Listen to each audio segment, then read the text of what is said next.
தற்போது கிடைத்துள்ள அண்மை செய்தி. கடலூர் மாவட்டம் திட்டக்குடி அடுத்த கொடிக்குளம் கிராமத்தில் நாய் கடித்து 1.5 மாதமே ஆன குழந்தை பலியாகி இருக்கிறது. சக்திவேல் நந்தினியின் ஆண் குழந்தையான தர்ஷன்குமார் நாய் கடித்து பலியானதாக தகவல் கிடைத்திருக்கிறது. வீட்டின் முற்றத்தில் குழந்தையை படுக்க வைத்திருந்த போது குழந்தையை திருநாய்கள் கடித்து பலியானதாக தற்போதைய தகவல் நமக்கு கிடைத்திருக்கிறது.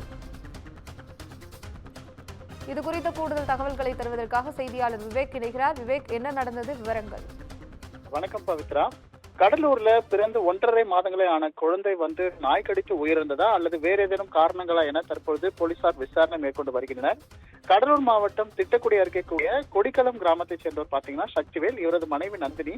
இவர்களுக்கு தர்ஷன்குமார் என்ற ஒரு ஆண் குழந்தை பிறந்து 1.5 மாதங்கள் ஆகிறது. இந்நிலையில இன்று மாலை பாத்தீங்கன்னா அந்த குழந்தை தாயாரோட அந்த குழந்தையோட தாயார் நந்தினி வீட்டின் முற்றம் பகுதியில குழந்தையை படுக்க வைத்து விட்டு வீட்டின் பின்பக்கம் சென்று விட்டு மீண்டும் சிறிது நேரம் கழித்து குழந்தையிடம் பார்க்கிறார். அப்பொழுது பாத்தீங்கன்னா அந்த குழந்தைக்கு அருகில 2 தெருநாய்கள் நின்றுள்ளது.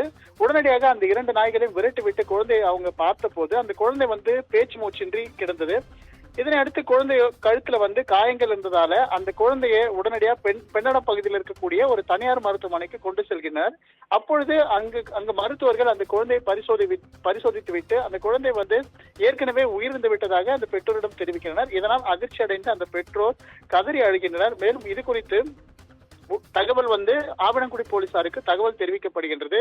இந்த நிலையில ஆவணங்குடி போலீசார் சம்பவ இடத்திற்கு விரைந்து அந்த குழந்தையினோட உடலை மீட்டு உடற்கூறு ஆய்வுக்காக மருத்துவமனைக்கு அனுப்பி வைக்கின்றனர். மேலும் அந்த குழந்தை கழுத்துல அதாவது கடிப்பட்ட காயம் இருப்பதன் காரணமா பெற்றோர் என்ன சொல்கிறாங்கன்னா நாய் கடித்து இருந்திருக்கலாம் என்ற ஒரு கருத்தை தெரிவிக்கிறாங்க. அது மட்டும் இல்லாமல் காவல்துறை வேறு காரணங்கள் ஏதேனும் இருக்கும்ன்றா என்பது குறித்தும் விசாரணை மேற்கொண்டு வரக்கூடிய சூழ்நிலையில இந்த சம்பவம் திட்டக்குடி பகுதியில பெரும் சோகத்தை ஏற்படுத்தி இருக்கு. பவித்ரா.